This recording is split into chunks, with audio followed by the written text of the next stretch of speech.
The canyon stretched out before him, a massive void filled with the cooling air of night.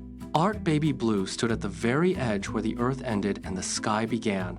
The first golden light of dawn brushed the far horizon, catching the jagged peaks and turning the rock faces into shades of amber. He closed his eyes, his chest rising and falling in a steady, rhythmic cadence. He exhaled, the sound barely audible against the vast, empty space. He whispered into the stillness, "I grant my guides permission to lead me today." The words hung in the air, a final anchor to everything he had known for years. He pivoted on his heel, turning his back on the well-worn path that had governed his routine for a decade. Before him lay a narrow, overgrown trail choked with wild grasses and hidden roots. He did not look back. He took one step, then another, his boots crunching against loose stone. He kept his eyes locked on the faint, winding line of the trail as it descended into the shadow of the valley. The quiet grew heavy, but his pace remained deliberate and sure. By noon, the open sky vanished. ARTBABYBLUE entered a dense forest where the canopy knitted together, sealing off the sun. The temperature dropped, and the shadows stretched long and thin across the loam. He stopped. The trail he followed had dissolved into a maze of ferns and rotting logs. Doubt pulled at his shoulders. He stood motionless, listening to the crushing silence of the wood. He remembered his vow, closing his eyes to reset his focus. Then, a sharp, piercing cry shattered the quiet. A hawk banked hard above the treetops, its wings catching a stray shaft of light before it tucked its feathers and dove toward a hidden gap in the wall of thorns. ARTBABYBLUE did not hesitate. He lunged toward the gap, shoving aside thick, tangled vines that snagged at his arms. He pushed harder, his breath coming in short, sharp bursts. Branches whipped against his skin, leaving stinging red welts, yet he ignored the pain. He scrambled over a moss-covered root and pressed forward, his pace quickening as he caught a glimpse of movement ahead. The forest fought him, but he held his line, locked onto the bird's path through the suffocating green. The vines yielded to a sudden, open space. Elias stumbled forward, blinded for a heartbeat by an intense, golden light that saturated the clearing. He stopped, shielding his eyes, waiting for his vision to adjust to the brilliance.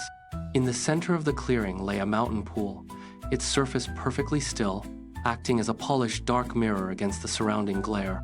He approached the edge, his boots sinking into soft, dampened earth. He leaned over, looking down. The reflection staring back was his own, yet the eyes held a sharp, piercing clarity that matched the sun above. He did not blink. The water rippled slightly as he breathed, distorting his face, then settled back into a steady, unwavering gaze. He stood upright, his arms outstretched to capture the warmth.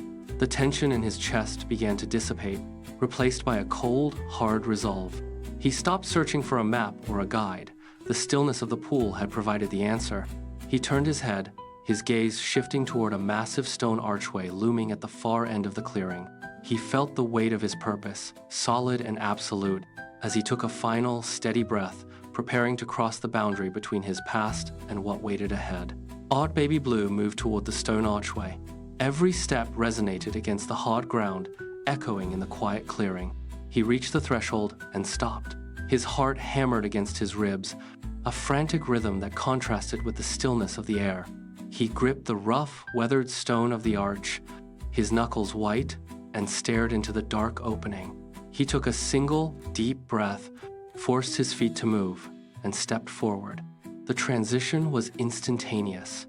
The air on the other side vibrated with a different, higher frequency. Colors appeared more saturated, the light sharpened, and the very ground under his feet felt alive. He stood in a vibrant, pulsing landscape that seemed to hum with potential. Directly ahead, a single stone pedestal stood in a patch of wild, glowing grass.